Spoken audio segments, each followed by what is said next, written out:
front row seats to their own life and then act surprised when people show up. That's a real thing with athletes and celebrities who relocate to places like Saudi Arabia. They're essentially trading privacy for a lifestyle, and the deal comes with cameras baked in. But here's what I want to ask the host. Do you think there's a version of this where the secret wedding is actually performative privacy? Like they get the mystique in the headlines for being secretive, and then they get the content when they're spotted. So they actually get to cash in on both sides of it.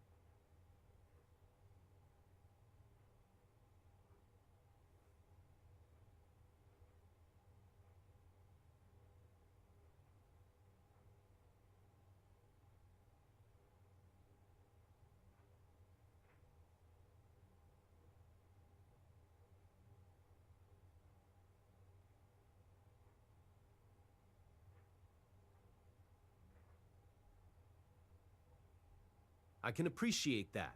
And here's a thread I haven't seen anyone pull yet. Ronaldo's whole move to Saudi Arabia isn't just a career decision, it's essentially becoming a brand ambassador for a country. So when he and Georgina do something like a secret wedding, the question isn't really whether it was secret or not. It's whether the wedding itself is content for Saudi Arabia's global image machine. Think about it. You've got a nation spending billions on sports and entertainment to rebrand itself, and the most famous athlete living there just so happens to have a photogenic wedding moment that drops right when the Al Fateh match is happening. That's not a coincidence. That's a whole ecosystem where personal milestones and national PR are the same thing. The real question is, does Georgina even get to have a private moment anymore? Or has the entire relationship become a state-level content calendar? Lisa, you've been thinking about celebrity culture longer than most. Where do you land on the idea that a relationship can stop being yours and start being theirs? Like the country's?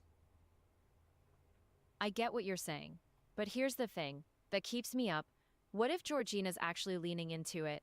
Like she's not a passive player in this content machine, but someone who understands the deal and has her own agency within it. Oh, that's the writer's room version of this story right there.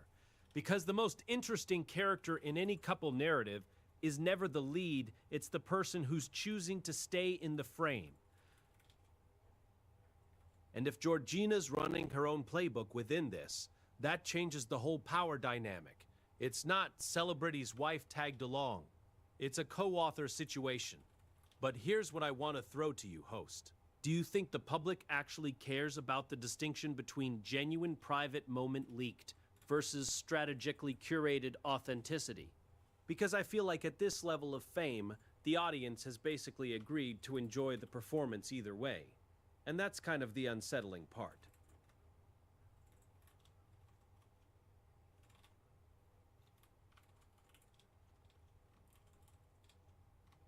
All right, folks, let's shift gears here. We're moving into something a little lighter. Celebrity fashion and those high-profile red carpet moments that have everyone talking. Today we're looking at the Hair and Beauty Awards, where Princess Andre turned heads in a semi-sheer corset gown, and Helen Flanagan brought some serious glamour in classic black. So here's what I'm curious about. When you're dressing for an event like that, are you dressing for the room, the cameras, or some weird hybrid of both where you're basically performing for everyone at once?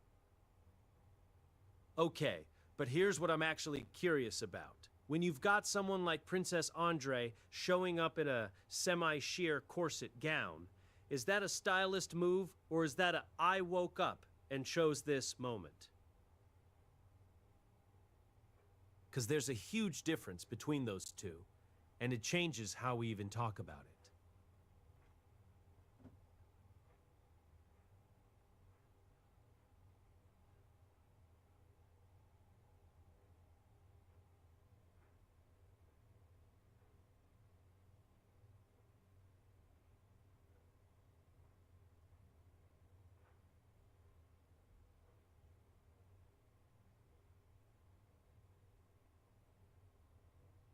Okay, I see what you mean.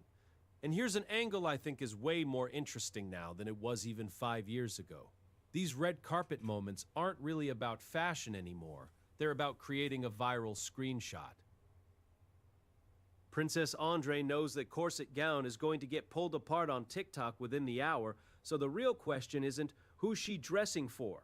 It's what reaction is she engineering. That's the game now. Lisa, do you think that changes what we actually admire about a red carpet look?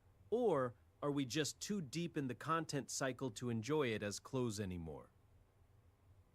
Okay, I see what you mean. But here's what strikes me: when I was doing open mics in Seattle, the best performances weren't the ones where someone was thinking 3 steps ahead about the crowd's reaction. They were the ones where the artist was just present in the moment, you know? And I'm wondering if that's what we've actually lost. Not whether the look is engineered, but whether anyone's allowed to just wear something without it being a chess move.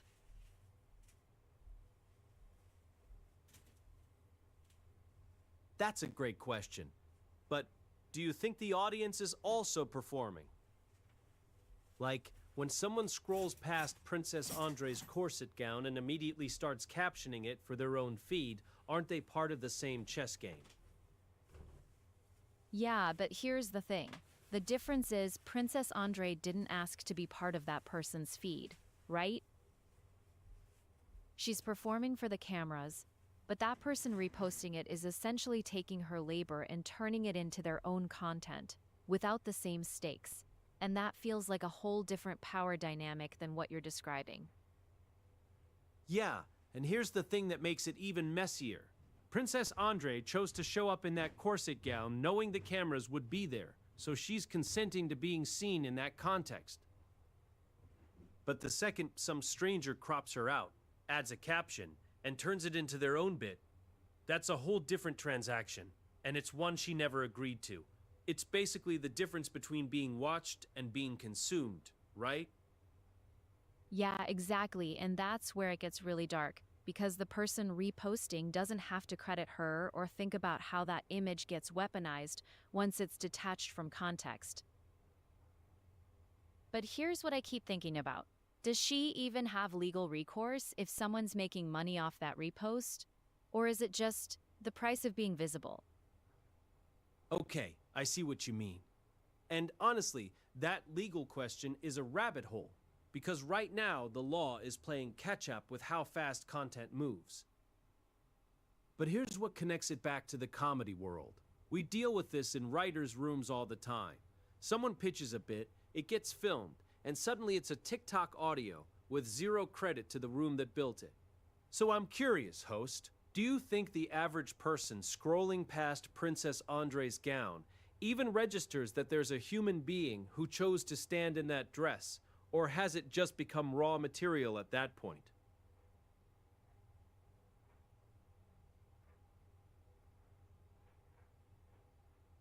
Okay, so we're shifting gears now. And folks, this one hits different for me because it's about a band that's been together nearly 3 decades and suddenly it's over. Slipknot just announced they're cutting ties with Sid Wilson after 28 years. That's almost a third of a century of making music together, and now he's out. Here's what gets me though. When a band member gets removed after that long, you're not just losing a keyboardist. You're losing institutional memory, you know. That's a great point about institutional memory. But here's what I'm wondering. Do you think Sid Wilson himself sees it that way? Or from his side? Is it more like I just got fired from my own life's work? Like, whose narrative of institutional memory even gets to win in a situation like that?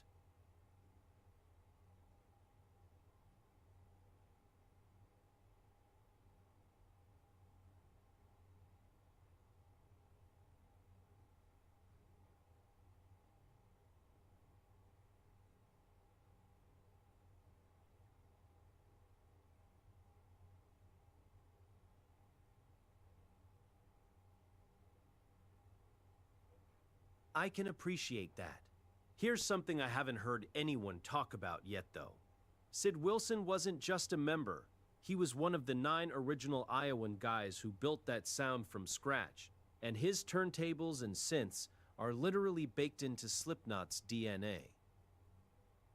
So the real question is, can you replace that specific sonic fingerprint Or does the band become a fundamentally different project the moment someone new steps behind those decks? Lisa, what do you think happens to a band's identity when the actual sound of a founding member gets swapped out? I hear you. And honestly, I think the sound changes the second someone new touches those decks. But here's the thing nobody wants to admit. Maybe that's not always a death sentence for the band. The real risk isn't losing Sid's sonic fingerprint. It's losing the reason people connected to that sound in the first place. And if the rest of the band can articulate why they're still Slipknot without him, they might actually survive it. But here's what I'm wondering. When you say articulate why they're still Slipknot, do you think that's even something a band can decide retroactively? Or does the audience get the final vote on whether the name still means the same thing without that member?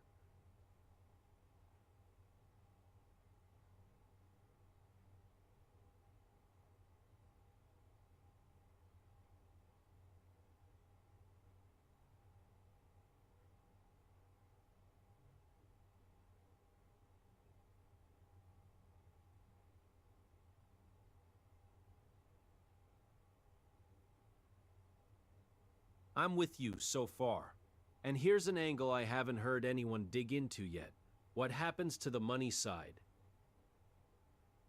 Like, does Sid Wilson still get a cut of Slipknot royalties?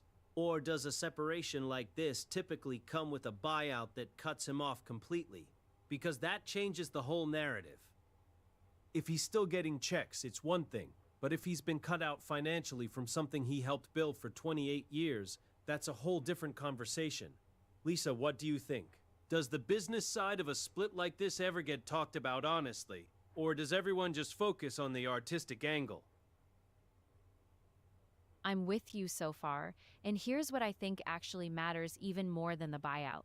Whether Sid gets writing credits locked in forever, because those royalties mean nothing if his name isn't on the songs that made Slipknot money in the first place.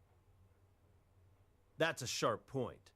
But I'm curious, do you think someone like Sid could even take legal action to claim those writing credits after the fact? Or does the band typically lock that stuff down contractually so early on that he'd be fighting an uphill battle? Yeah, that's the brutal part. Most bands lock everything down in those early days when nobody has leverage, so by the time you're famous enough to fight back, the contract's already sealed. But here's what I think is actually wild. Even if Sid could prove he deserved co-writing credit, the label probably owns half the claim anyway, so he'd be fighting the band and the machine. Oh, that's such a good point. And honestly, as someone who spent years in TV writers' rooms, I've seen the exact same dynamic play out on the comedy side. You write jokes, you break stories, you pour yourself into a show for years, but the network owns the IP. Full stop. So when you're talking about Sid Wilson, it's the same energy. You helped build the sound, you were there for 28 years. But the machinery around the music probably has the legal receipts, not the artist. And here's what I think is the real gut punch. Does Sid even have the resources to fight something like that? Because labels and publishers have armies of lawyers, and musicians who've been in a band that long sometimes don't have independent legal firepower to match. What do you think? Does that power imbalance ever actually get addressed? Or is it just kind of accepted as the cost of playing the game? I get what you're saying, and here's the thing that haunts me. Most artists don't even know what they signed away when they're 22 and just desperate to make music, right? Like Sid probably signed whatever got the band in the door, and now, 28 years later, he's realizing the door was actually a contract. That's the thing. And I lived this in the TV world, right? I was 24, making PA money, signing away ownership of jokes and stories I thought were mine, because I just wanted to be in the room. So yeah, Sid probably didn't fully grasp what he was signing at 22. But here's the question I keep coming back to, and I don't think we landed on it yet. If you strip out the guy who's been co-writing and shaping the sound for 28 years, at what point is it even Slipknot anymore?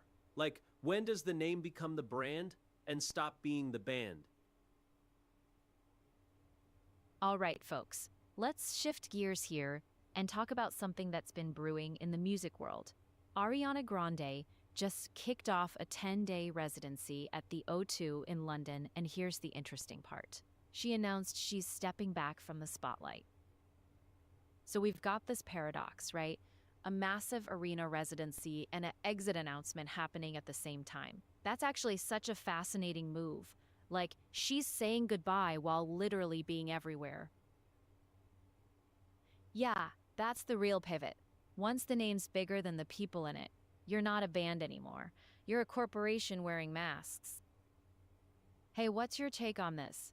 Do you think there's a moment where a founder should just walk away and let it become what it's going to become? Or is that giving up?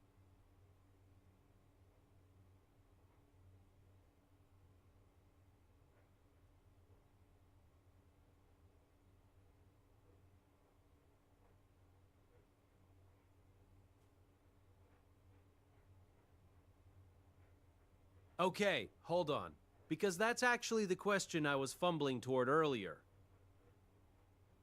When you articulate why there's still Slipknot without Sid and you just can't, that's the answer right there. And from what I've seen in TV writers' rooms, the show that keeps going after the creator walks away is never really the same show. It's a tribute act with a bigger budget.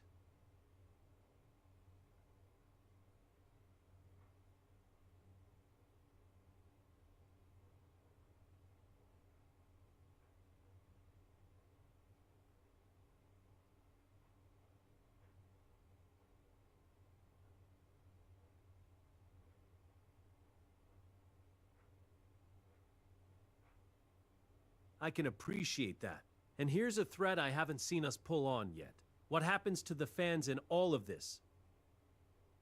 People bought Slipknot tickets for 28 years partly because of Sid. If the band continues without him under the same name, do fans feel betrayed? Or do they just shrug and keep buying tickets? That loyalty question is a whole other layer. Lisa, what's your read on that? I think you hit on something real, but here's what I keep wondering. How much of that loyalty is actually to the band versus loyalty to the moment they discovered them? You know, like, fans connect to the music when they're 17, heartbroken, angry. They own that album, and no lineup change erases what it meant to them then. But the flip side is brutal. If Slipknot drops a new record without Sid's textures and keys, and it sounds fundamentally different, suddenly you're asking people to choose between honoring the past and accepting the present, and most fans just can't do both.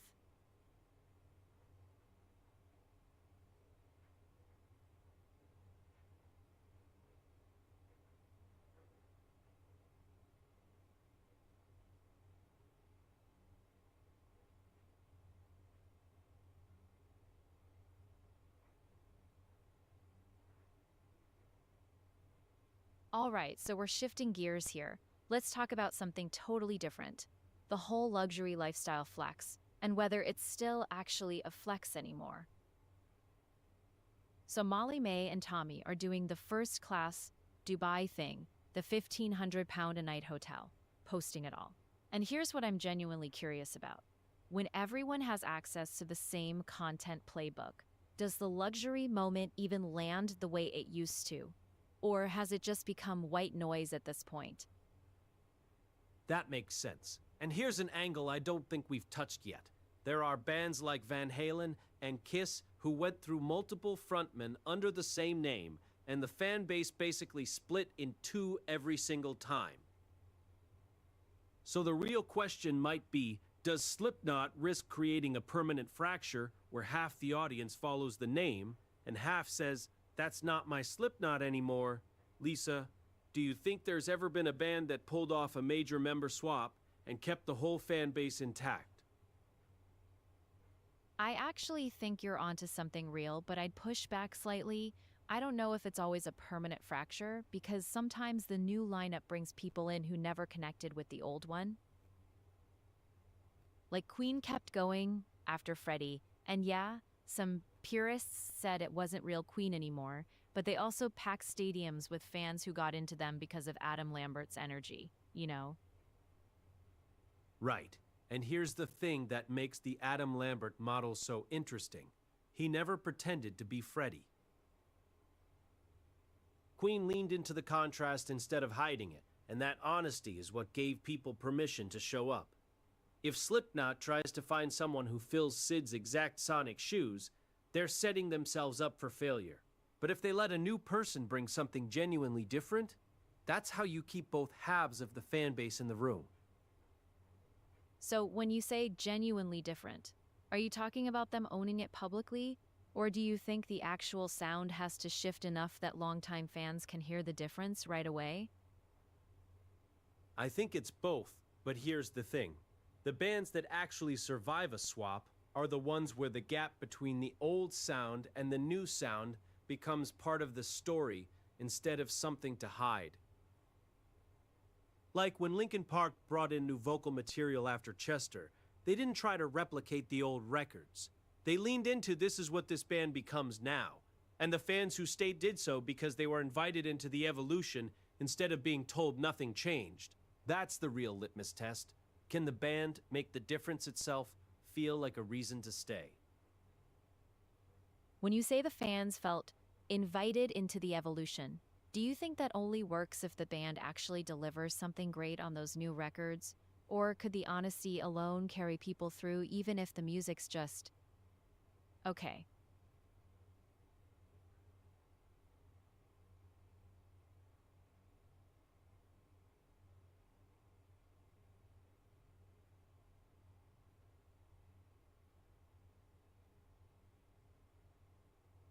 One more thing on this before we move on. I think there's a huge difference between being fired and choosing to leave, and it changes everything about how fans receive the replacement. If Sid walked away on his own terms, fans might give the new guy a real shot. But if the band essentially said, "You're out," there's already a built-in narrative of betrayal that makes every comparison feel loaded. That's a completely different dynamic to navigate. Anyway, Lisa, I think you were about to take us somewhere new. Yeah, that's the thing I learned the hard way when my band broke up. The story you tell about why it happened matters way more than people think, because fans live in that narrative either way. If we'd said, we're stepping back to focus on solo stuff, people might have stuck around for reunions or side projects, but instead, it just ended messy, and now it's this weird ghost that nobody wants to revisit. So I'm wondering, do you think Slipknot's already lost that chance with Sid? Or is there still a window where they could reframe this as something less loaded? So when you say your band's breakup became this weird ghost, do you think that happened because the fans filled in the silence with their own worst version of the story? Or was it more that nobody on the inside ever stepped up to own the narrative publicly?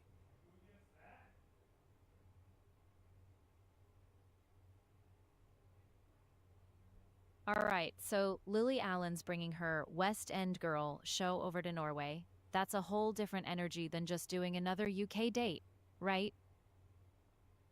The woman's out here turning a cover into a full theatrical experience and taking it international, which honestly feels like the move for her right now. What strikes me is that she's leaning hard into the performance art side of things with the outfit choices and staging, not just phoning in a nostalgia tour. You know, Totally. And I think there's something specific about a cover song being turned into full-blown theatrical production that actually makes it more original than most original material at this point. Like, she's not just performing the song, she's recontextualizing it. Quick question to you, host. Do you think artists like Lily Allen pulling this kind of move actually raises the bar for what a legacy tour has to look like now? Or is this kind of one-off for her?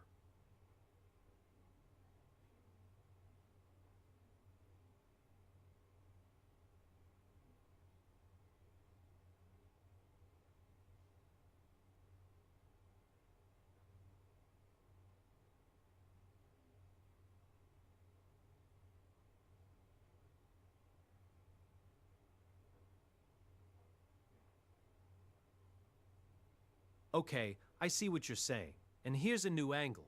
I think what Lily's really doing is creating a whole new category that isn't a concert, isn't a play, and isn't a nostalgia trip.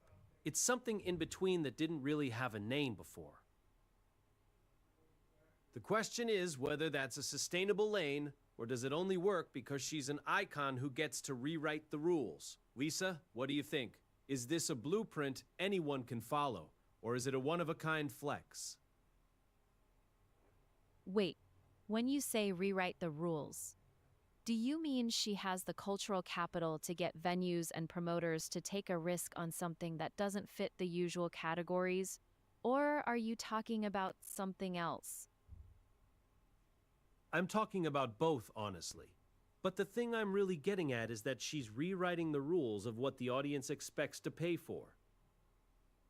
See, a promoter doesn't take a risk on a weird hybrid show unless the ticket buyer already trusts the artist enough to show up not knowing exactly what they're going to get, and that's the real currency here. It's not cultural capital, it's trust capital. That's what makes it hard to copy.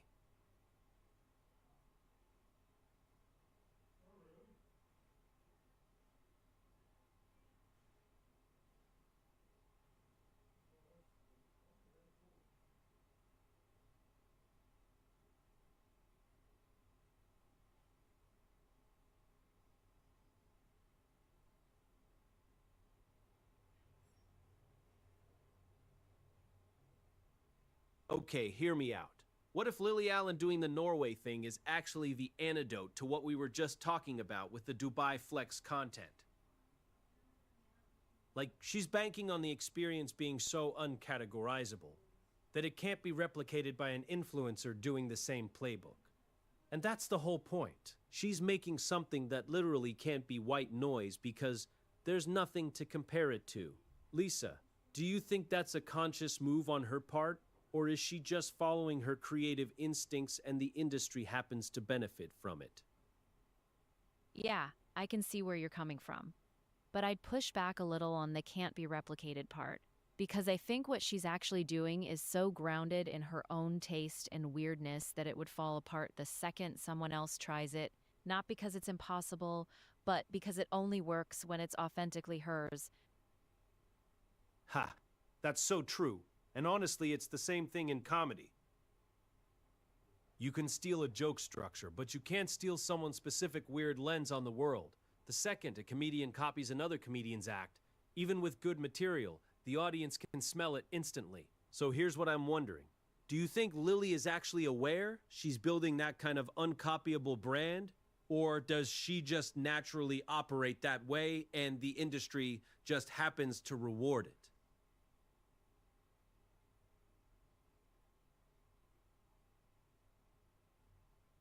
Okay, so we're switching gears here. Lisa Kudrow and Mira Sorvino just announced they're bringing back Romy and Michelle, and they showed up to a Disney event in these gorgeous pink and lilac looks straight out of the 90s playbook.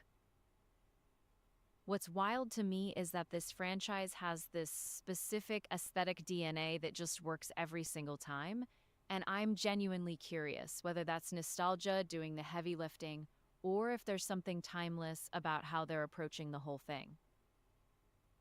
That's a great question, but here's what I'm actually curious about. Do you think that aesthetic DNA survives because of the gap between sequels? Like the fact that people have spent decades filling in the blanks with their own memory of pink and lilac and friendship goals. Does the eventual return actually deliver on that nostalgia? Or does it just prove that the version in your head was always better?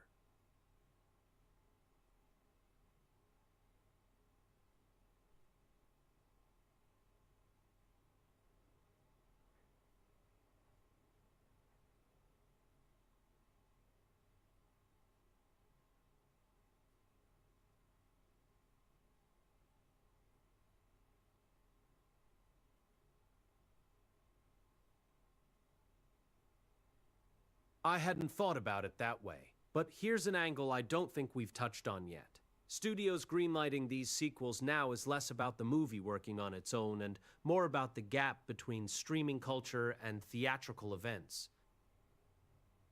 Rami and Michelle in 2026 isn't really a film project, it's an IP activation designed to cut through the noise.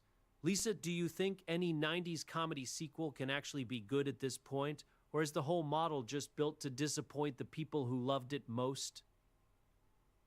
I hadn't thought about it that way. But here's what strikes me. The ones that actually work are the ones that don't try to recapture lightning, they just evolve it.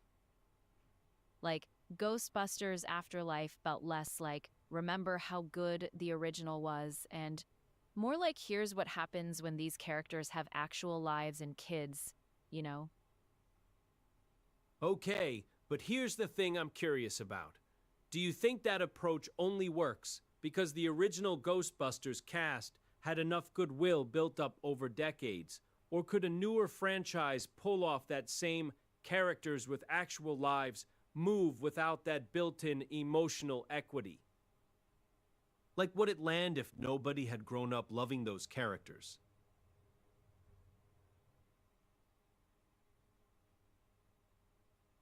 Yeah, but that's exactly where I think you're wrong. I'd argue the opposite actually happened with stuff like the Atom Project or Dungeons and Dragons, Honor Among Thieves, where people didn't have that childhood attachment, and those movies still built their own thing without leaning on nostalgia crutches. So maybe the real question isn't whether the emotional equity matters. It's whether the filmmakers even try to make something new, or if they just bank on the fact that people will show up regardless. Lisa, that's such a sharp way to frame it. And honestly, from the writer's room side of things, I can tell you that tension is exactly the fight that happens when you're breaking a story. You've got execs who say just give the audience what they want, and you're sitting there like, but what they want is to be surprised by something they didn't know they wanted. I spent years on shows where we'd get notes that were essentially make it feel like the old thing but new, which is the most impossible brief you can hand a writer. But here's the thing that's been nagging me. We keep talking about sequels and IP, and I think we're ignoring the elephant in the room. What about the comedians and creators who built that emotional equity in the first place? Like, when you go see that rare stand-up special from someone you've followed for 20 years, it lands differently than some random Netflix special, even if the jokes are technically the same quality. That's not nostalgia. That's trust. So is the real currency here the IP, or is it the relationship between creator and audience? Thought so. Your move, Lisa. Yeah, but that tension you're describing, old thing but new, that's actually the same bind musicians hit all the time, except we don't have a writer's room to bounce it off, so we just make the album and hope people get it. What I'm wondering, though, is whether the problem isn't the brief itself, but that execs are asking for comfort disguised as innovation. Like, they want the feeling of risk without the actual risk, and that's impossible to deliver. Okay, but here's what I want to poke at. When you say impossible to deliver, do you think that's because audiences can actually smell the safety underneath the packaging? Or is it more that the creators themselves know they're hedging and it just bleeds into the work? I think it's actually both, but here's the thing. I've played enough open mics to know that the audience picks up on creator doubt way faster than we think, but the real tell is when you watch a live performance versus the recorded version. Like, a band can hide hedging in production, but on stage, you can't fake commitment, and people feel that instantly.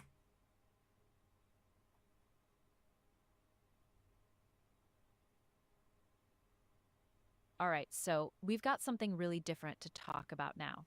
Nicola Roberts just became a mom at 40, and there's this whole thing happening around how she's stepping back from the spotlight while also, sharing these intimate moments publicly. It's this interesting tension between wanting privacy and wanting to document it, which honestly feels very 2026. What strikes me is how the conversation around motherhood and visibility has totally shifted. Like, it's not just have a baby and disappear or monetize every moment on social media anymore. There's this third lane where artists get to set their own terms.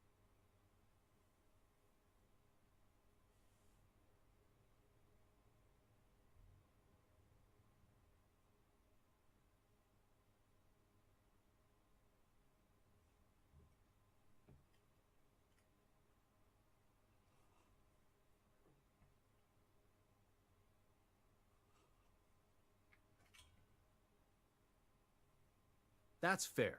And I think you're onto something real with this third lane idea. But here's what I want to throw into the mix. That kind of control over your own narrative only works if you've already got the financial runway to step back on your own terms, right? Most working artists don't get to curate a mystique arc. For them, disappearing from the spotlight just means disappearing. So is Nicola Roberts actually modeling something new for the industry?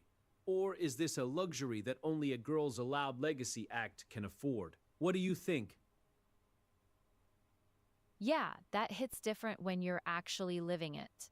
Like when my band fell apart after that touring year, disappearing wasn't a mystique move, it was just broke and exhausted, you know? But here's what I'm thinking. Maybe the real model isn't about having money to step back. It's about being honest that you had to step back and then building something from that actual ground level instead of pretending the break was strategic. That's so real, Lisa. And here's a perfect example. Have you ever noticed how Wanda Sykes disappeared for years after her Fox show got canceled? And when she came back, nobody was asking, "Why'd you leave?" They were just glad she was back. That's the move. She didn't rebrand the absence as some genius strategy. She just came back and was hilarious again. It's like the honesty is the brand reset. You don't need a press release explaining your gap. You just need to show back up and be undeniable. Got me thinking though, do you think audiences actually reward that kind of unvarnished honesty more now than say 10 years ago? I feel like social media used to punish disappearing acts, but now it almost feels like people respect the mystery more. What do you think? Yeah, and that actually connects to something I've seen happen at open mics. The artists who bomb aren't the ones taking risks. They're the ones performing like they're apologizing for being there, you know? Oh, that's the game. And you know who nailed the opposite of that? Bo Burnham. When he came back after his panic attacks and did Inside, he didn't apologize for being gone or for being awkward. He literally built an entire special around the discomfort, and it became the thing that made it genius. So maybe the real fix isn't hiding the apology. It's weaponizing the vulnerability instead. But here's what I'm actually curious about from your side, Lisa. When you've bombed, what's the thing you caught yourself almost doing that you had to stop? Yeah, but here's the thing. Inside worked because Bo had already built this massive framework of trust with audiences, right? Like, he could weaponize vulnerability because people already knew his craft inside and out. For someone starting from scratch at an open mic, that same raw honesty just reads as "I'm not ready yet," and that's a totally different energy. So is the move then to build that trust framework before you go vulnerable? Like, do you think newer comics should be doing proof of craft, sets first, earning the right to be raw? Given your open mic experience, how do you think someone builds that trust with an audience from zero? Yeah, and here's what I actually learned the hard way at open mics. It's not about perfection, it's about consistency, showing up and letting people see you get better in real time, you know? Like, people will forgive a rough night if they've seen you 3 weeks in a row actually trying and evolving.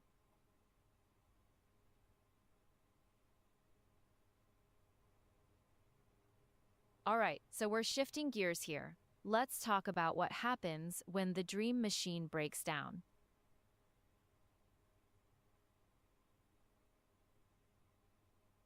Camp Rock was supposed to be this shiny, feel-good launch pad for everyone involved, right?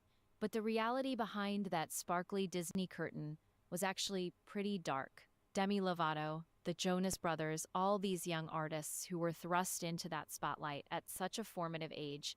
And now they're reuniting for a third film while carrying all these stories of addiction, eating disorders, band tension. So here's what's really interesting to me.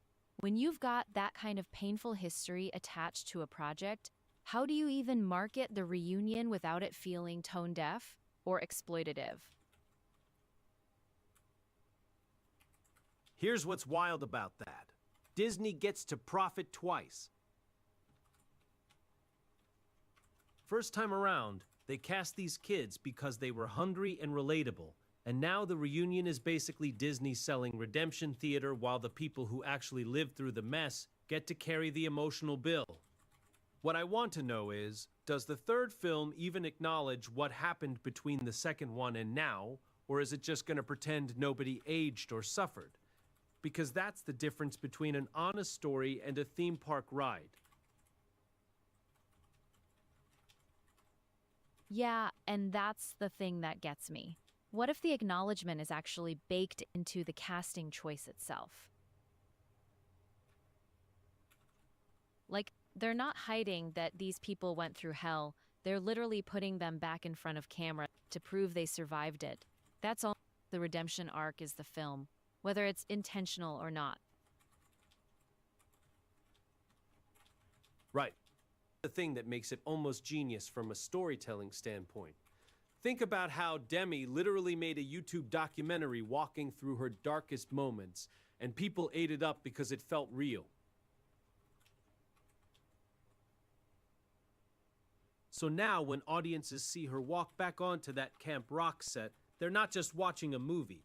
They're watching a person who already told their story in their own words get folded back into the Disney machine. That's the tension, Lisa, you know? The authenticity is the marketing, but the corporation still holds the distribution rights. Does that make the redemption more powerful because it's on their own terms? Or does it just mean Disney gets to package pain with a bow on it?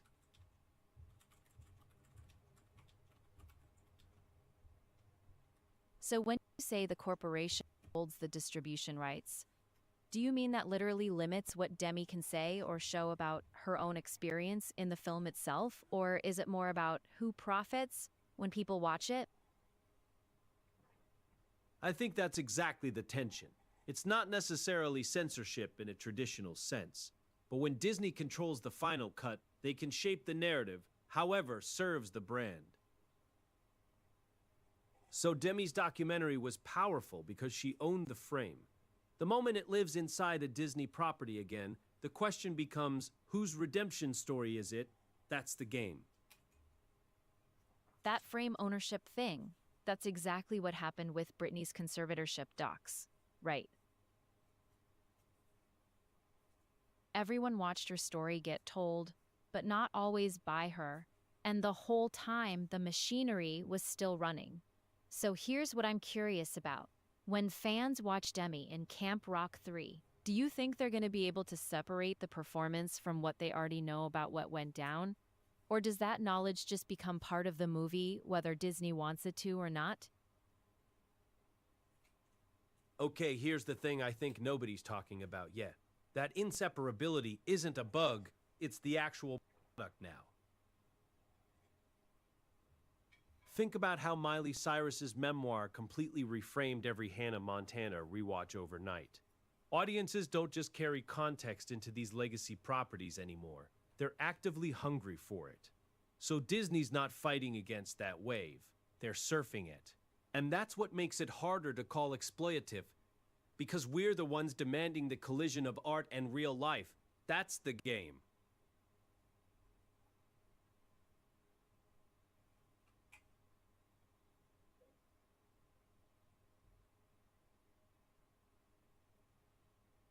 Sorry, I'm having a small technical issue. Let me try to help you anyway. What would you like to discuss?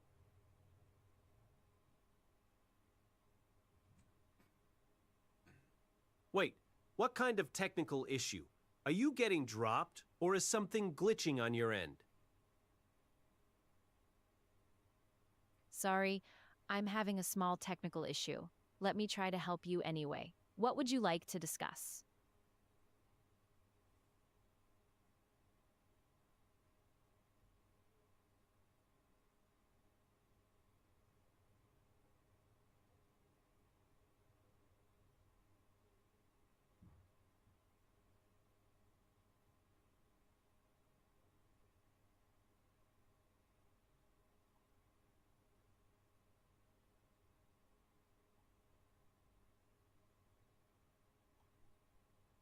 Okay, Real quick, sounds like the tech gremlins are visiting Lisa today, but let me push this thread somewhere. I don't think we've gone yet.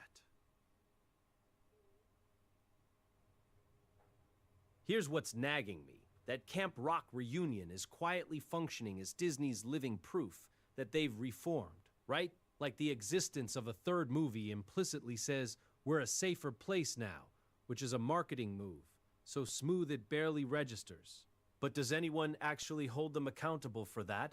Or does nostalgia just act as an amnesty? That's the angle I want to dig into.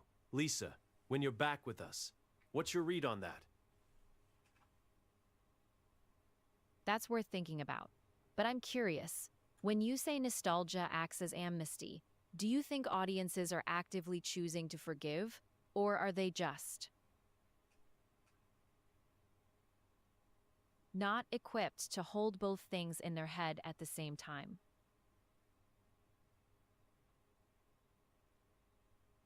Okay, that's such a good frame. And honestly, I think it's the latter. Nostalgia doesn't ask for permission, it just floods the zone. It's like emotional white noise that drowns out the critical signal. But here's what I want to throw to you, host, because I feel like you're sitting on a take here. Do you think there's a version of this where Disney actually wants that cognitive overload? Like, is the messiness the point? Because it makes the reunion feel real instead of sanitized? What's your read?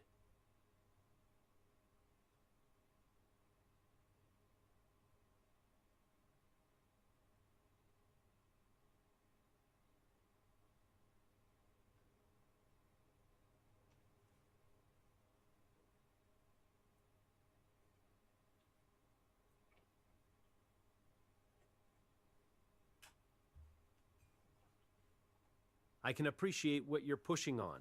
And here's the angle I think cuts deepest. The people who actually survived the damage have to show up and smile at the thing that hurt them because saying no means turning down the one platform that validates their whole childhood. That's not a reunion. That's a loyalty test. Lisa, do you think any of these artists could genuinely say no and survive the PR hit?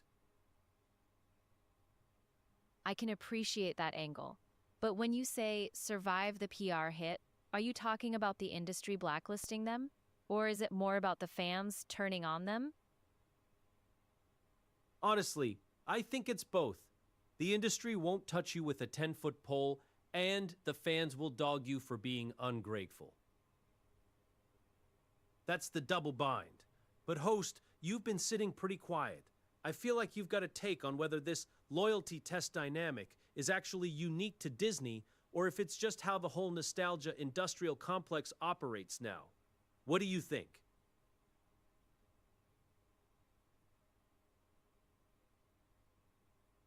Sorry, I'm having a small technical issue. Let me try to help you anyway. What would you like to discuss?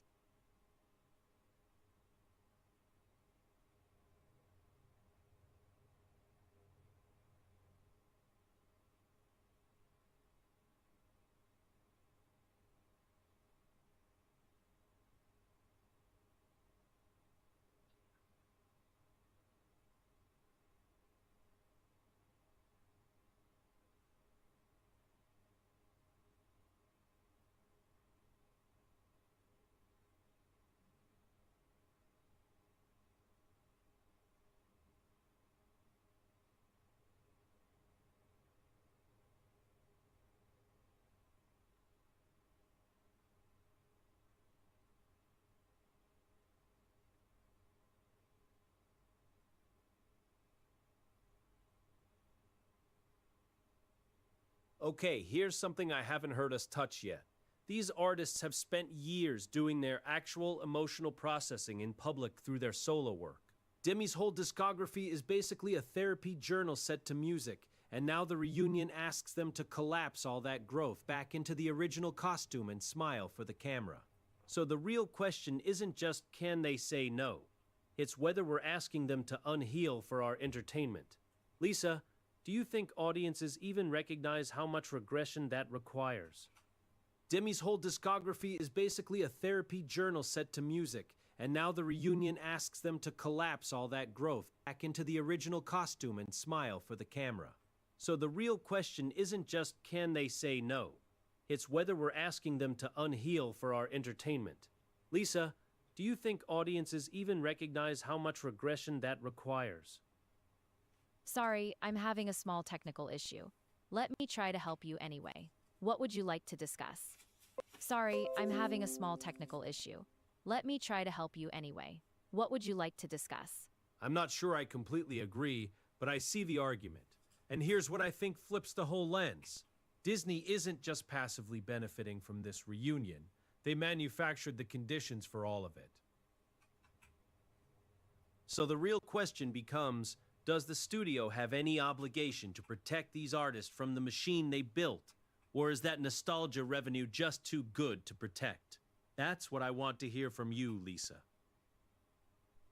Sorry, I'm having a small technical issue. Let me try to help you anyway. What would you like to discuss?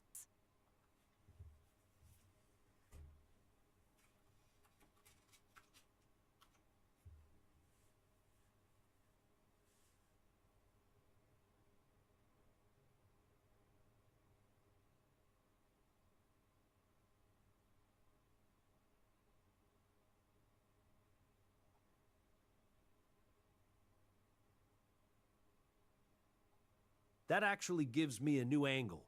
Nobody's really talking about the contractual side of this, and I think that's where it gets really uncomfortable. These artists were signed as minors. Disney owned their image for years, and now they're adults carrying all the damage while the same brand profits from the nostalgia. So Lisa, here's what I want to put to you.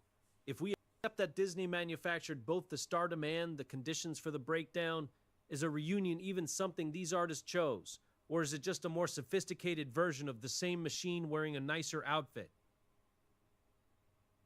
Sorry, I'm having a small technical issue. Let me try to help you anyway. What would you like to discuss?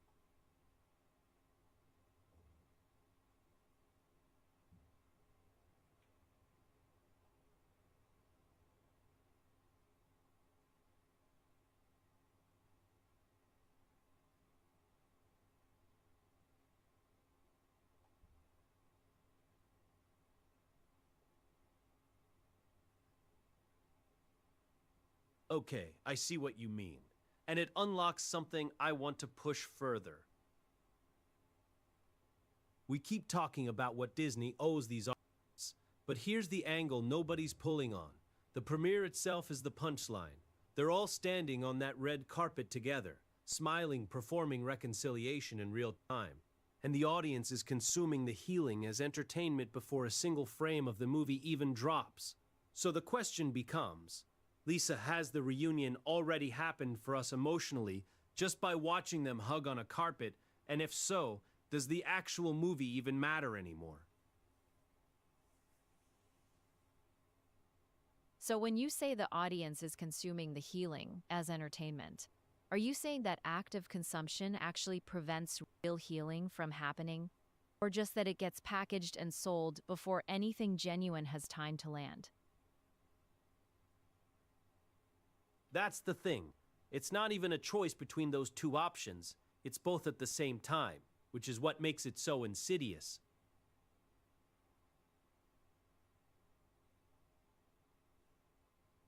The industry won't touch you with a 10-foot pole when you're in crisis, but the second you're stable enough to stand on a red carpet together, you become content again. And now you're not just healing, you're product. So my real question is, Lisa, does the industry even need the movie to succeed at this point, or has the reconciliation narrative already become the product itself? That timing thing you're hitting on, the industry's cold shoulder during the breakdown, then the instant pivot to monetizing the recovery, that's the real mechanics of it, isn't it? But I'm wondering if there's a flip side here. What if some of these artists are actually using the machine back, knowing exactly what the red carpet moment is worth, and cashing in on that knowingly? Not saying that erases the exploitation, but it changes whether they're just victims of the narrative or also strategists within it. What's your read on that? Do you think any of them get to have real agency in this, or is that just a comforting story we tell ourselves? Okay, but here's where my brain goes with that. If an artist like Demi is genuinely playing the game and using the reconciliation moment on her own terms, does that actually make the system less exploitative, or does it just make it harder for us to tell the difference between someone who's healing and someone who's performing healing for a check? Like, does agency inside a broken machine fix the machine?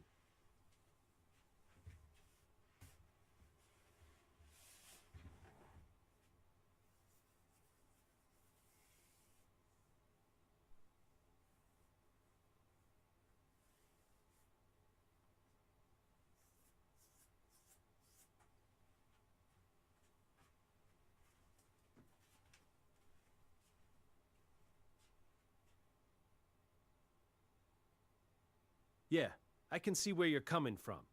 And honestly, that agency question is the one that keeps me up at night.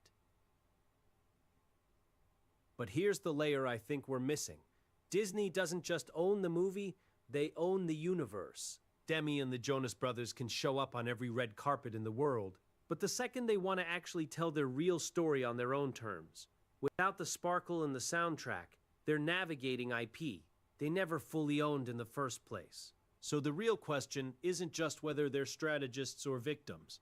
It's whether anyone who grew up inside that machine can ever truly speak for themselves when the corporation still holds the mic.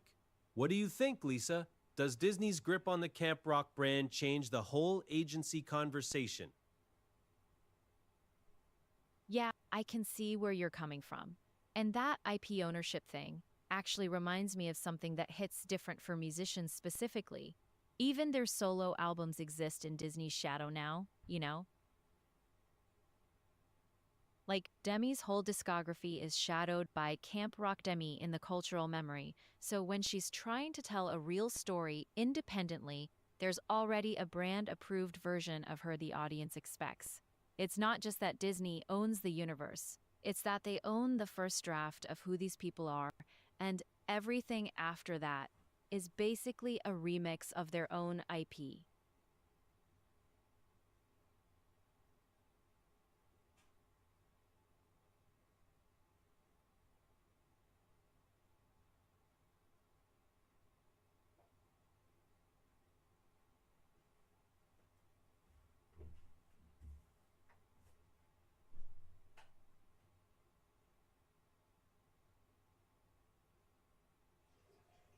Okay, I see what you mean. Disney wrote the origin story, and now every chapter after that is fan fiction that the company can greenlight or shut down. But here's the angle I think we haven't touched yet.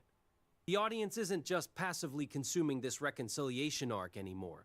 They're actively policing it. Social media has turned nostalgia into a surveillance state, where the second Demi or the Jonas Brothers try to evolve beyond the brand. The fan base weaponizes the original version against them, so the question isn't just what Disney owns. It's whether these artists can outgrow a mythology that millions of people are financially and emotionally invested in keeping frozen in amber. What do you think, Lisa? Is the fan base an extension of the machine or a separate force entirely? Okay, I see what you mean. And that surveillance angle actually hits me because I've watched it happen in the indie music world too, just smaller scale. You put out a solo album that doesn't sound like your old band, and suddenly the comment section is full of people saying, "You sold out," or "This isn't who you really are." Like they own the rights to your evolution. The fan base becomes this enforcer of your own mythology, and it's exhausting. You can't shed a skin people are emotionally invested in you wearing.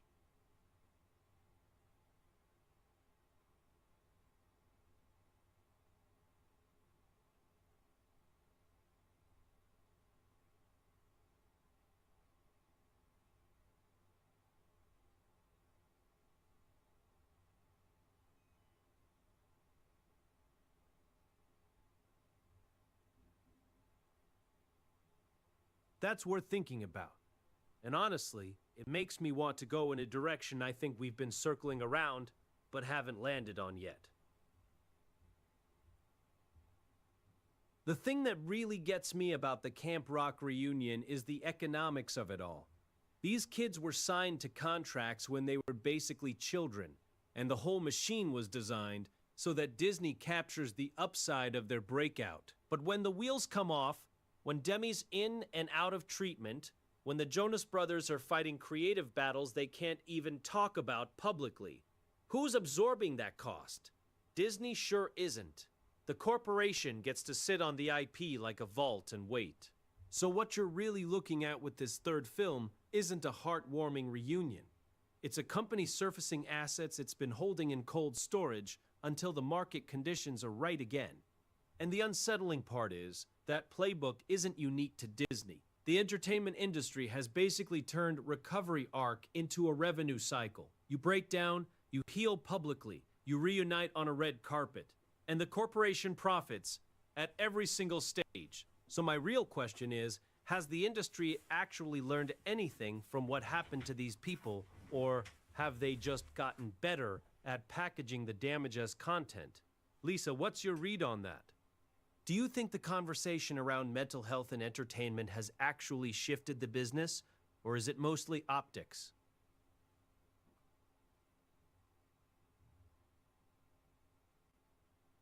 I can appreciate that. You're nailing the core wound there. But here's what gets me as a musician. Nobody talks about what happens to the music itself when you're trapped in that economic cage. Like, these artists can't even experiment or fail in private anymore, because every demo, every pivot, every wrong turn is potential content that the machine can monetize down the line. The reunion isn't just about them choosing to show up. It's about Disney knowing they've already extracted every ounce of their creative bandwidth, so of course they'll come back.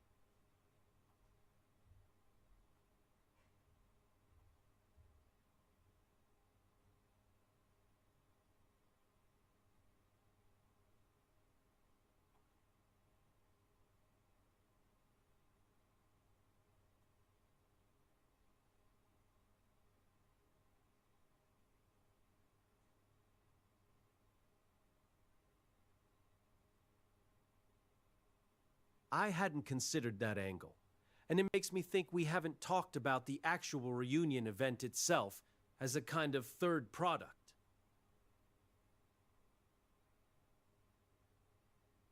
These artists already sold their music and their image, but now Disney's selling their recovery. The comeback narrative, the we're all healed storyline. And that's the cruelest monetization of all, because it means their healing only has value if it's public. What do you think, Lisa? Can a genuine recovery even happen when the business model requires the wound to stay visible?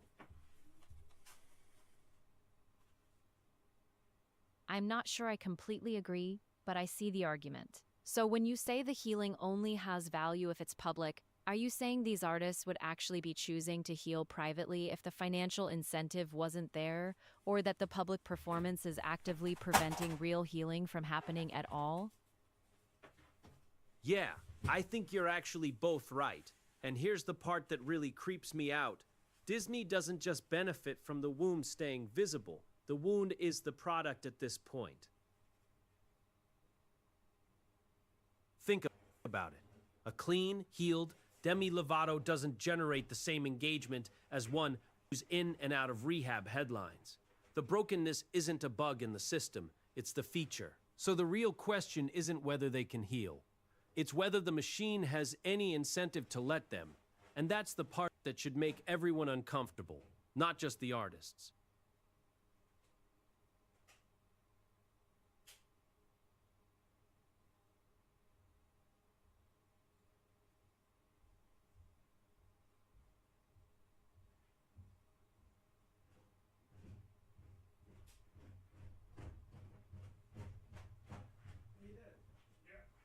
I'm trying to buy this game, but it seems like only PayPal. You might be onto something there.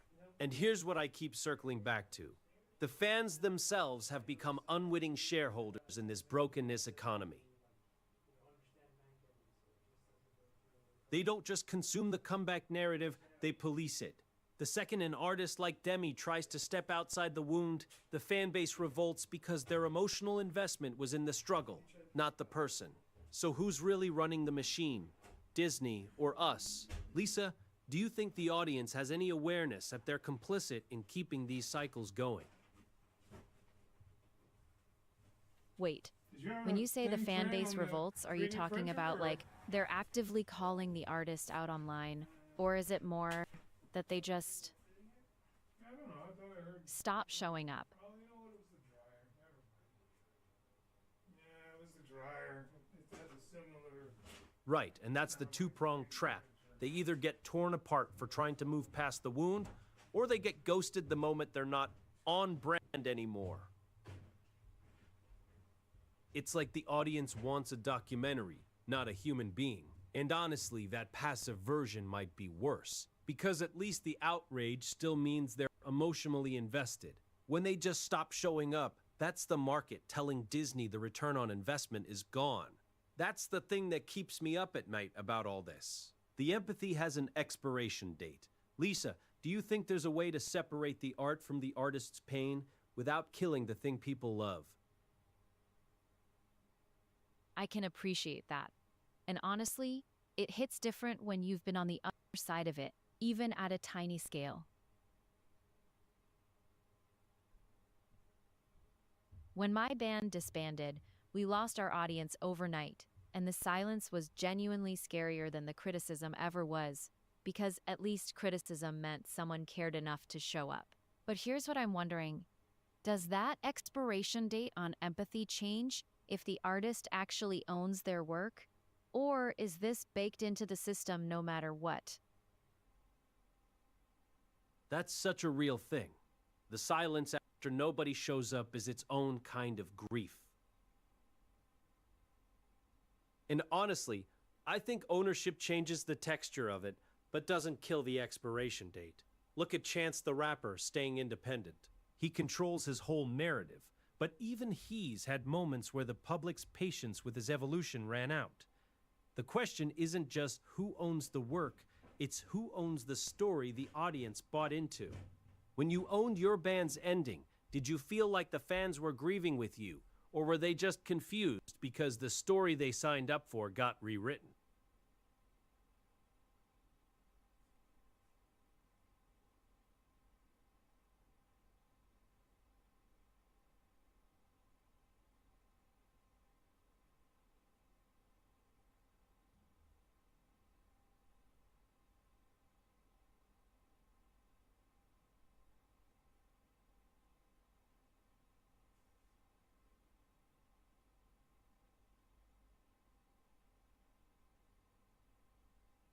Okay, wait.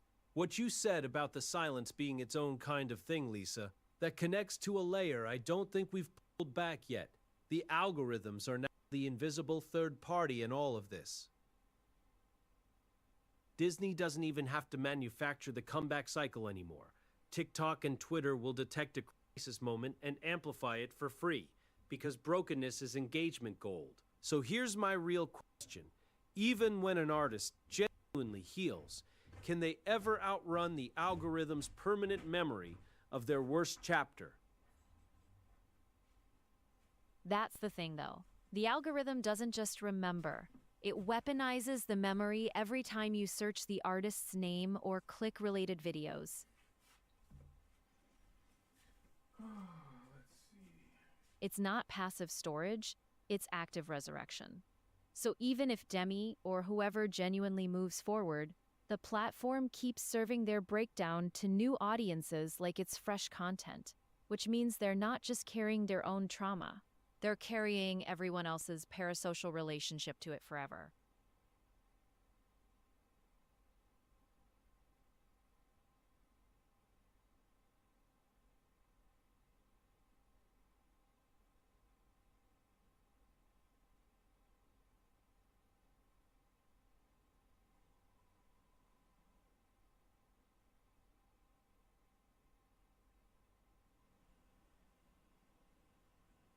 I hadn't thought about it that way, Lisa. The idea that they're inheriting someone else's trauma through a decontextualized clip is a whole different kind of cruelty. Here's what that makes me think about, though. It's essentially a narrative life sentence, right? Like most public figures eventually get a chapter 2. The audience accepts. But the algorithm has no concept of sequel order, so it keeps shuffling Act 1 back into the feed. And suddenly new fans have an emotional relationship with someone's lowest moment before they ever knew there was a highest one. That actually raises a question I've been sitting with. Is there a version of this where the comeback doesn't even need the audience anymore? Where the artist just has to build a completely separate world that the algorithm can't crawl into? Your move, Lisa. I hadn't considered that angle. So when you say the algorithm has no concept of sequel order, do you mean there's literally no way for an artist to signal to the system that they've evolved? Or is it more that the platform just doesn't prioritize that kind of context over engagement? Honestly, I think it's both. There's no real mechanism to signal evolution, and even if there were, the platform wouldn't prioritize it, because resolution doesn't generate the same engagement as the wound. But here's the new angle that keeps me up at night. Artists now know this, so they're starting to perform their own redemption arcs in real time just to stay ahead of the algorithm's feed. Which means healing, something that's supposed to be private and nonlinear, has become a content strategy. That's not Lisa, that's our host. What do you think happens to genuine recovery when the only way to outrun the algorithm is to turn it into a show? I hadn't considered that angle. So the performance becomes the recovery, which means the actual messy work happens off stage but has zero Sorry, what'd you currency say? if nobody sees it happening. Great. Now I have a short skirt instead. What did you have before? That hits different for me because when my band fell apart, there was nobody watching. No algorithm, no fan base policing my healing. And honestly, that silence was a gift I didn't know I had at the time. That silence as a gift thing really lands. But I'm curious, Lisa, do you think it would have still been a gift if you'd had access to the algorithm back then?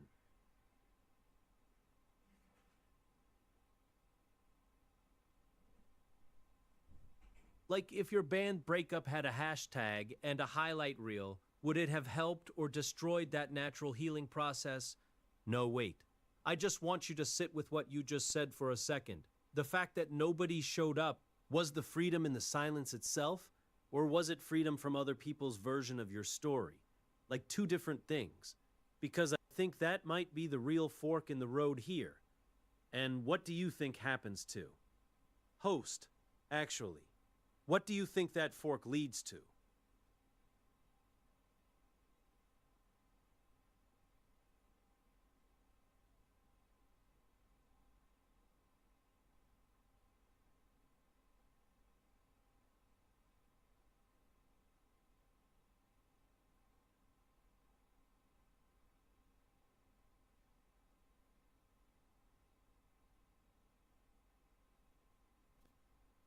You know what I keep coming back to. Nobody's talking about the audience's role in this.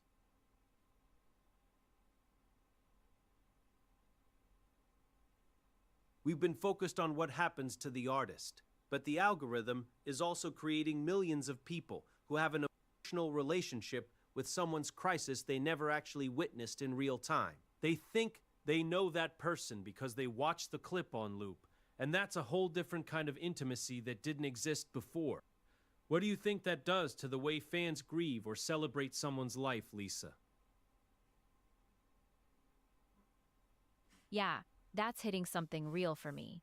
When my band broke up, nobody had a clip to obsess over, but if they had, I think fans would have invented a whole narrative about who I was at my lowest instead of letting me actually figure it out.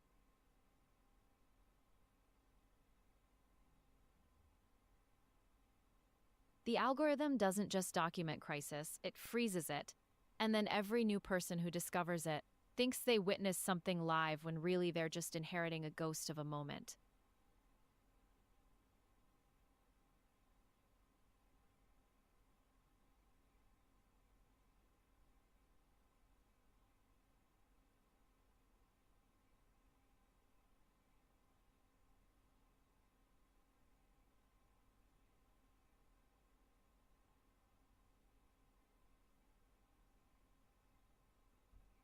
That ghost of a moment thing is such a sharp way to put it. But here's what I think compounds it. The algorithm doesn't just freeze the crisis, it monetizes it. A breakdown clip will always outperform a comeback story in the feed, which means there's literally a financial incentive for the wound to stay open. So the question becomes, when recovery is economically punished by the system, are we asking artists to heal against their own business model? Lisa, do you see any way out of that? Or is the only move to opt out entirely?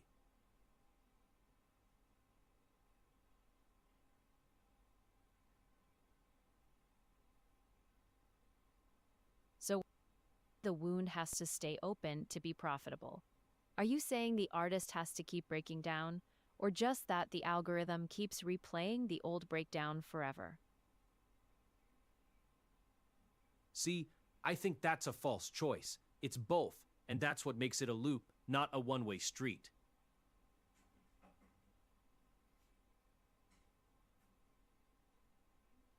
The algorithm replays the breakdown, which incentivizes the artist to stay in that emotional space because that's what performs. And then the algorithm has even more fresh content to replay. It's a feedback loop where the wound and the monetization keep feeding each other. So the real question might not be artist or algorithm. It's, at what point does the loop become self-sustaining and the artist is no longer even choosing to stay broken? They're just trapped in a narrative that keeps generating revenue whether they participate or not. Like, who's even the author of that pain at that point, Lisa?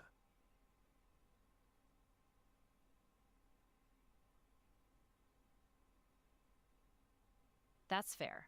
So when the algorithm's replaying the old breakdown on repeat, does the artist even realize they're performing for that loop? Or does it just start to feel like their actual emotional baseline? That baseline thing is exactly what worries me. It's like emotional typecasting. The algorithm doesn't just replay a moment, it assigns the artist a permanent role. The broken one, the messy one, the train wreck. And once that role sticks, every future piece of content gets filtered through it, so even when they're fine, the feed tells you they're not. That's the part that feels almost impossible to come back from. What do you think, Lisa? Does the audience even want the artist to heal? Or have they already decided who that person is? So when an artist tries to post something genuinely happy or stable, does the algorithm actively bury it because it doesn't fit the train wreck brand? Or do fans just not engage with it the same way?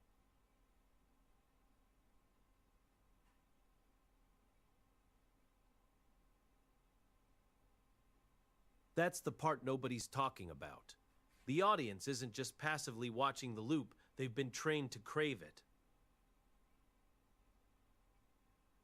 Every time a messy clip gets millions of views, it teaches the feed that destruction is more watchable than stability. So fans start unconsciously expecting the artist to stay in that lane. The audience becomes a guard in the loop too. Host, do you think this applies beyond music? Like, are we watching the same thing happen with creators, influencers, even public figures in general?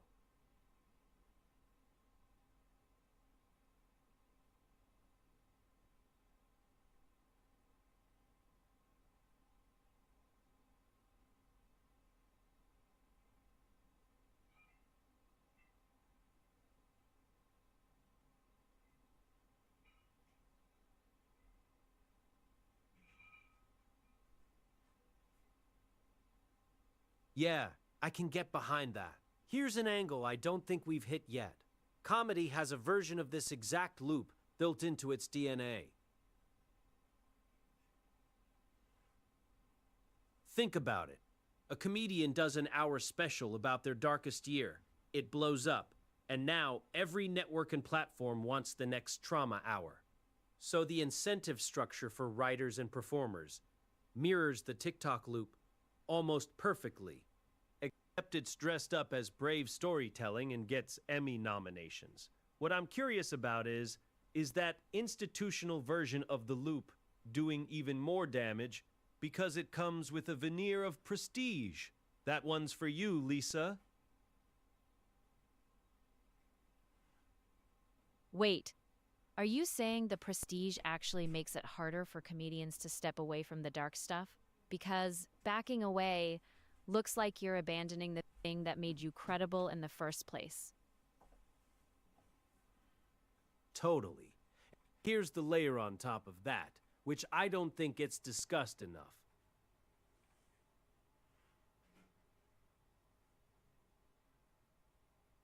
It's not just that prestige makes it psychologically hard to leave the dark lane.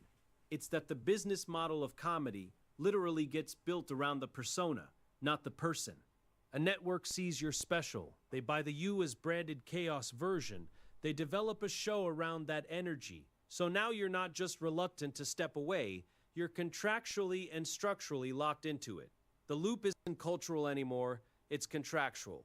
Host, have you ever seen a comedian successfully pivot away from the persona that made them famous and actually have the industry let them?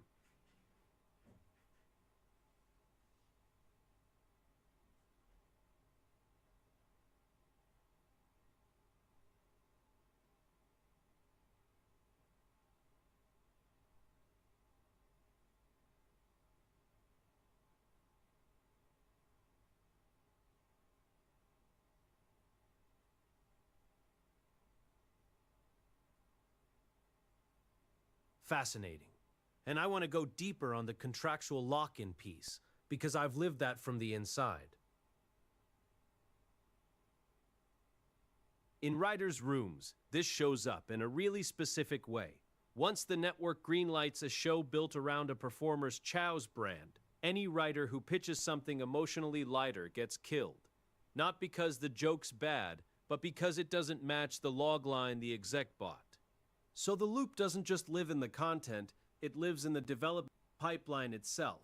Lisa, when you look at comedy shows that manage to evolve past their original brand, what do you think actually made that possible? Was it external pressure, or did the person just outgrow the container? Wait, so those lighter pitches, are the writers themselves afraid to even bring them in the room, or do they pitch them and just watch them get demolished? Okay, here's what I think is the scarier version of both. It's neither.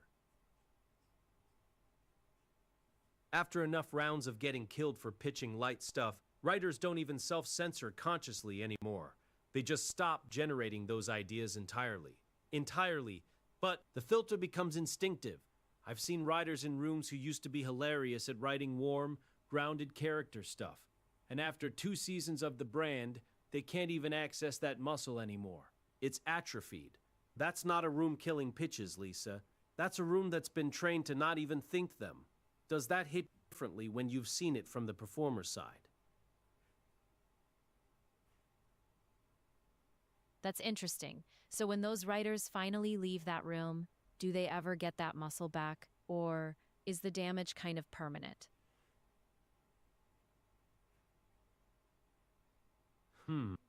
I'd actually push back a little. I don't think the muscle atrophies as much as it goes underground. What I've seen is that those writers don't lose the ability. They just move it to spaces that aren't under network pressure. Indie rooms, podcasts, self-produced stuff. The muscle is still there. It just never gets credited back to the room that suppressed it. Lisa, do you think that underground circuit is actually doing the repair work that nobody in the mainstream room wants to talk about? That's interesting. So you're saying the skill doesn't die, it just finds a different stage. And honestly, that tracks what I've watched in the music world too. When I was playing those open mics back in Seattle, half the room was people who'd been signed once, didn't fit the mold the label wanted, and then suddenly, they're writing their best stuff in basements and coffee shops with zero pressure to be commercially viable. But here's what I'm wondering. Do you think that underground work actually stays underground, or does it eventually bubble back up in a way that finally pays off for those artists? Like, does the system eventually recognize what it pushed away? But the thing that really gets me is that pipeline almost doesn't exist anymore for mid-level writers. It's either you're Bo Burnham with a viral following, or you're invisible. What happened to the quiet middle ground where someone could just do good work in a room with 12 people and eventually get a shot? That's so true. And here's a perfect example.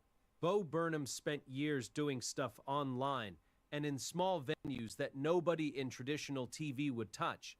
And that whole underground run is basically what made Inside land the way it did.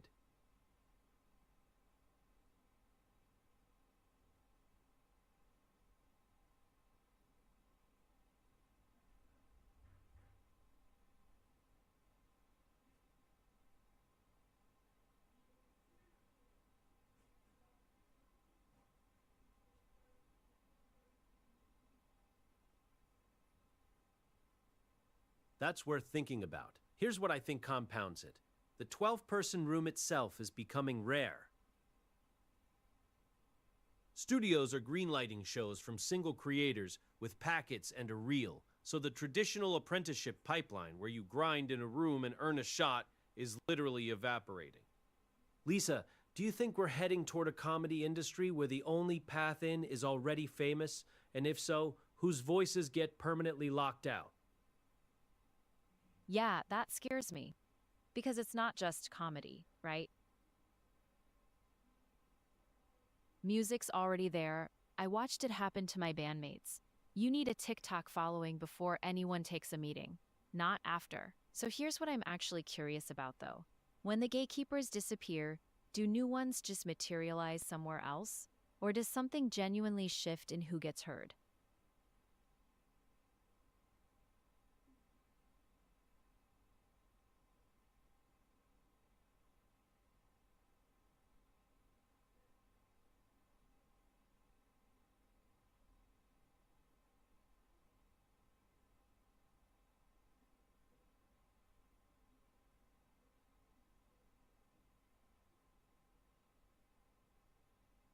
I can appreciate that. And here's what I think actually gets lost in the conversation about gatekeepers. It's not just about who gets in, it's about what the work sounds like when only famous people are making it.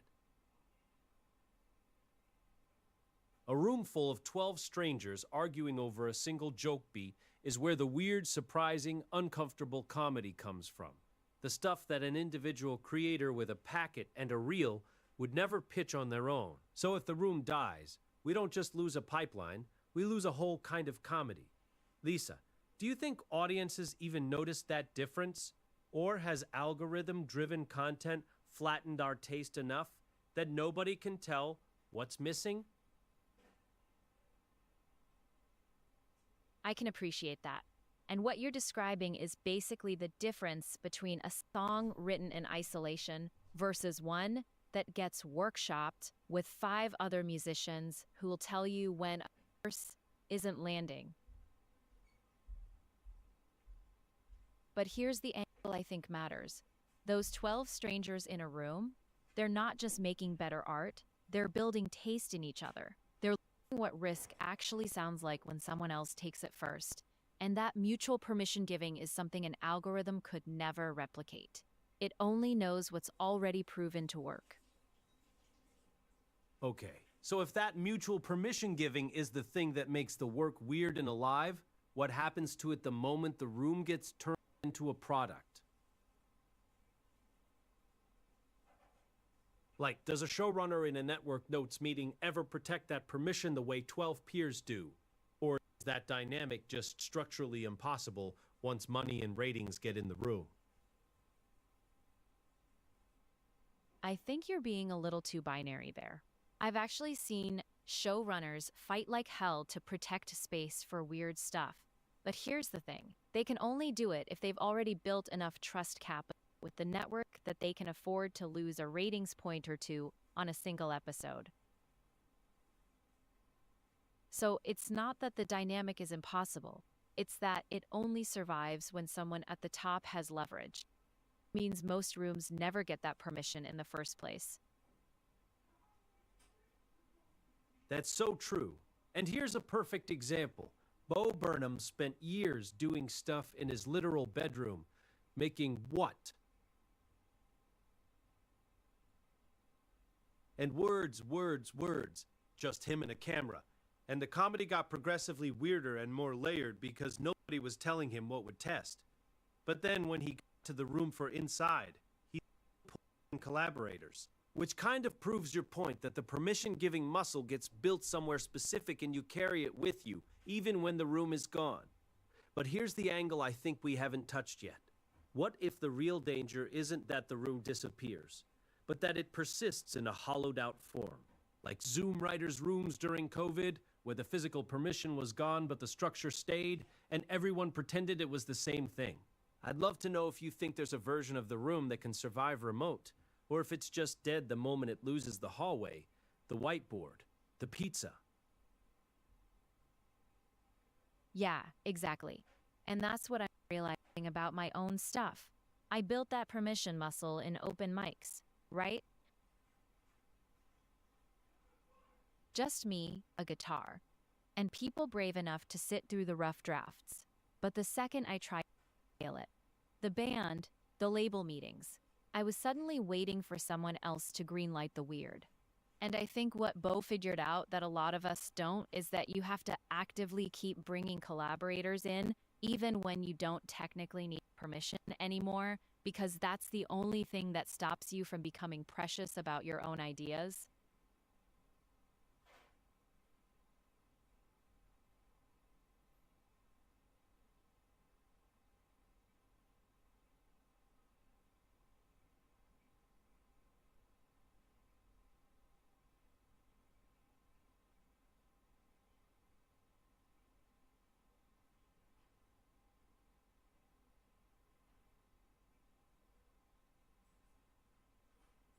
Yeah, I can see where you're coming from.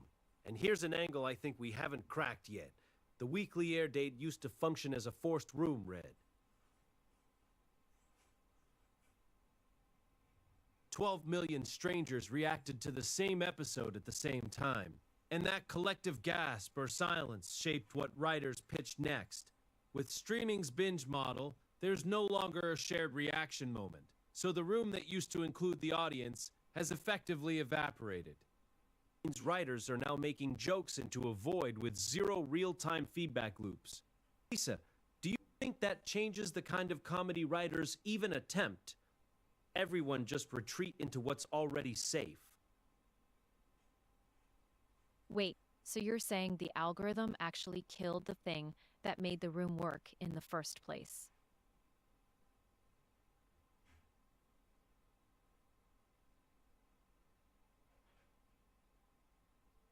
Right? And here's the part I think gets overlooked. The algorithm doesn't just kill that shared reaction moment, it replaces it with a fake one.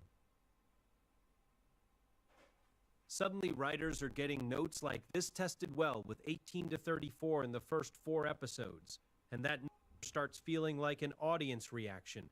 But it's not. It's average taste distilled into a metric, and I'd argue that synthetic feedback loop even more dangerous than silence. Because it masquerades as signal, it's the uncanny valley of audience response. You think you're writing for people, but you're really writing for a dashboard. Lisa, do you think writers can even tell the difference anymore? Or has the algorithm already won? That's the thing, though.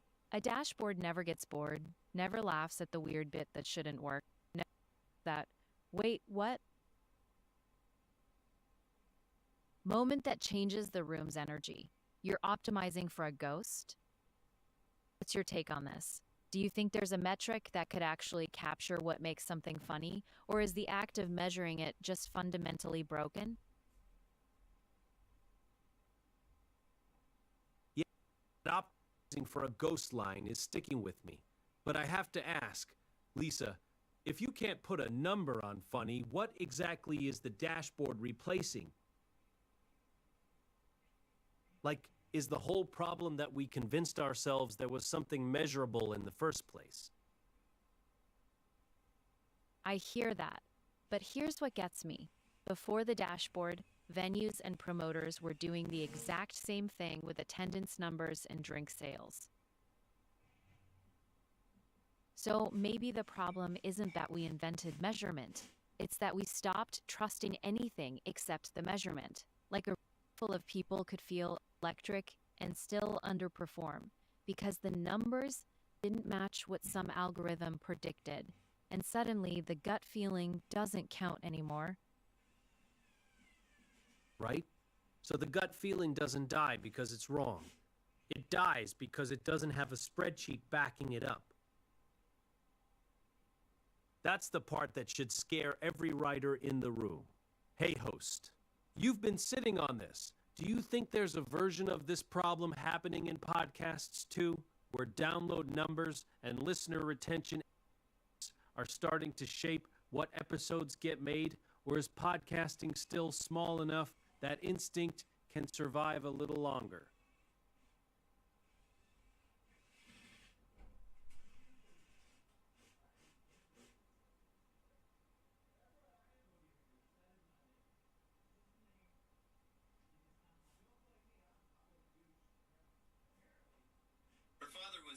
Now, there are people literally sitting in the writer's room pulling real-time engagement data while the episode is being written.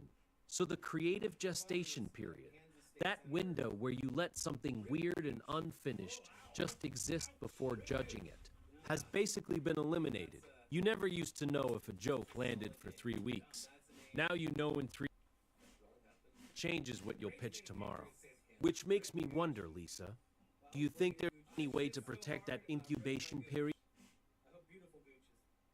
That hits different when you're on the songwriting side, honestly.